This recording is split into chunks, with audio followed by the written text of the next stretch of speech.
बिस्मिल्लाहिर्रहमानिर्रहीम।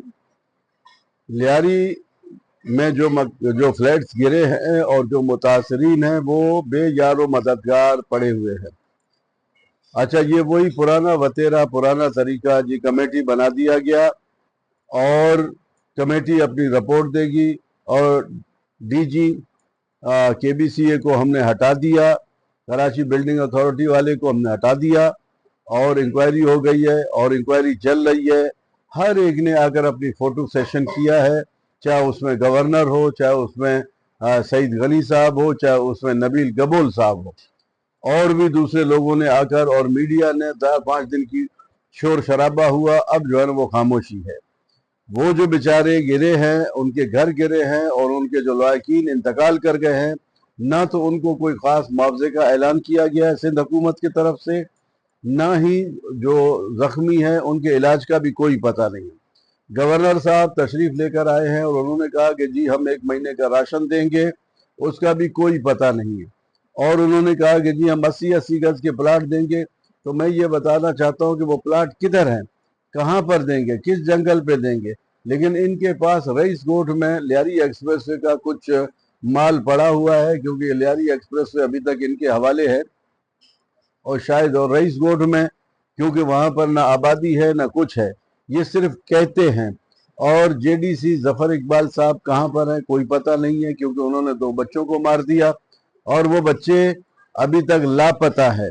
मैं मीडिया से भी कहता हूँ और जफर इकबाल साहब से भी कहता हूँ कि अगर यही सानिया किसी और के साथ होता तो आप फौरी जो है ना मीडिया में आते, इतना शोर करते कि आप कहते कि जी मैं सुप्रीम कोर्ट तक जाऊंगा।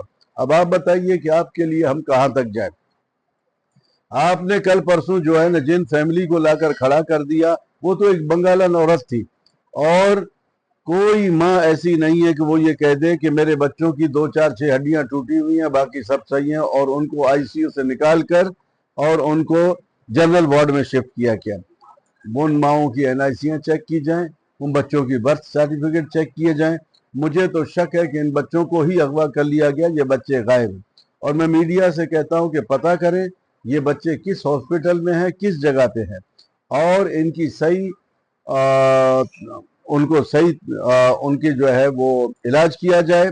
और अगर यहाँ इलाज इनका मुमकिन नहीं है तो इनको बैरूनी मुल्क भेजा जाए, क्योंकि जेडीसी वाले के पास पैसे की कोई कमी नहीं है।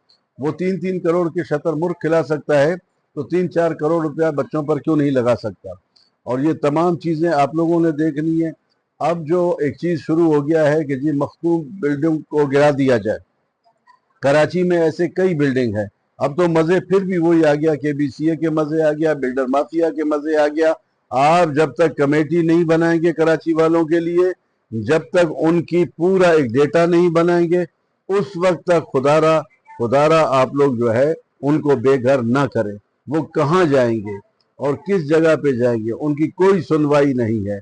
लिहाजा मैं आवाम से भी कहता हूँ कि आप पुरअमन एहतजाज करें और आप प्रेस क्लब में बैठें और आप अपनी लिस्टें बनाएं और वो उनको आला हुकाम को भेजें, वजीर आजम को भेजें, वजीर आला को भेजें, सदर पाकिस्तान को भेजें, आर्मी चीफ को भेजें, हाई कोर्ट में जमा करा दें, ताकि हाई कोर्ट कोई फैसला करे और जो है वो मुआवजा हाई कोर्ट में जमा हो, क्योंकि ये चोर है, ये नहीं देंगे। हाई कोर्ट में मुआवजा जमा हो और वही मुआवजा बाद में आप लोगों को मिलता रहे। पाकिस्तान जिंदाबाद।